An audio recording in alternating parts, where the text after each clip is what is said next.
Hello everyone, and welcome to Sunup. I'm Lyndall Stout. Today we begin with an update on an ongoing pasture research study that involves limit grazing of cattle. We begin with our extension beef cattle specialist, Dave Lalman. This project is an endeavor to increase beef production on the same land area and try to investigate systems we can do that here in Oklahoma. And so what we've done is created a experimental treatment where we're using cropland, about 1 acre of cropland per cow-calf pair in a native rangeland production system. The control treatment in this experiment is just all native rangeland. The cattle, really, the cows and their calves never come off of that native rangeland year-round. So this is our limit grazing field that we're in that has wheat in it currently.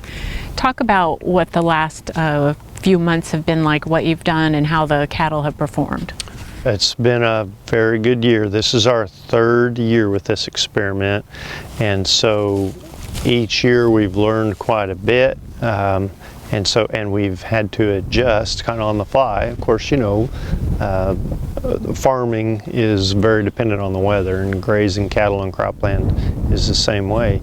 So we've had tremendous wheat production from a forage standpoint. Each year we've been able to increase the stocking rate because we're using the wheat pastures, really the protein and energy supplement for the cows. And the cows, when they're in town, we call it in town, close to Stillwater, on this wheat field, they get prairie hay in the dry lot. So they're turned out 3 times a week, 3 hours each time. And the cows are still performing very well with that little amount of limit grazing. You've been doing this a few years and you're able to compare year to year as part of your research results. Talk about that. Yeah, sure. I think the first year we limit grazed at 12 hours a week. The cows in this system weighed about an additional 100 pounds in April compared to those control cows on native rangeland. They just got protein supplement all winter. This year, the cows weigh about 150 pounds more. So it's just an indication that, you know, during that 9 hours each week, they got a tremendous amount of nutrients, protein and energy from the wheat pasture to supplement that prairie hay. The calves, the first year, this time of year weighed about, well, in the 2 years prior, they weighed 80 to 100 pounds more here in April. This year they weigh 130 pounds more.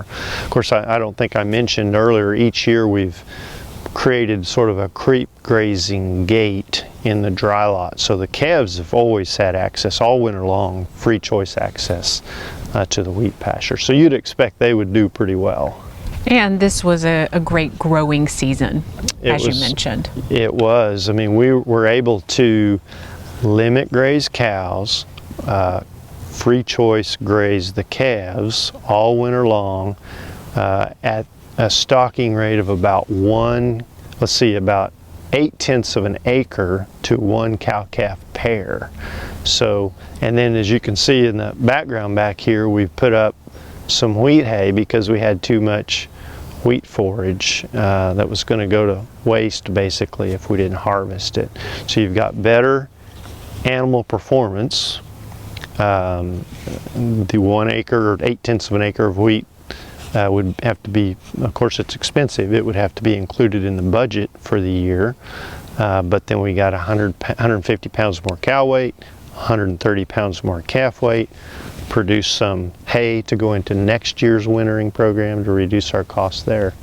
So it's been a very productive wheat year. It's wonderful when everything aligns with Mother Nature's plans as well. Let's talk about this pasture. The wheat will be winding down. What are the plans for spring and summer for the project? We removed the cattle from the wheat here about a week ago, and so there's a little bit of regrowth. We have had a rain here a couple of days ago, and so it's bouncing back and growing rapidly.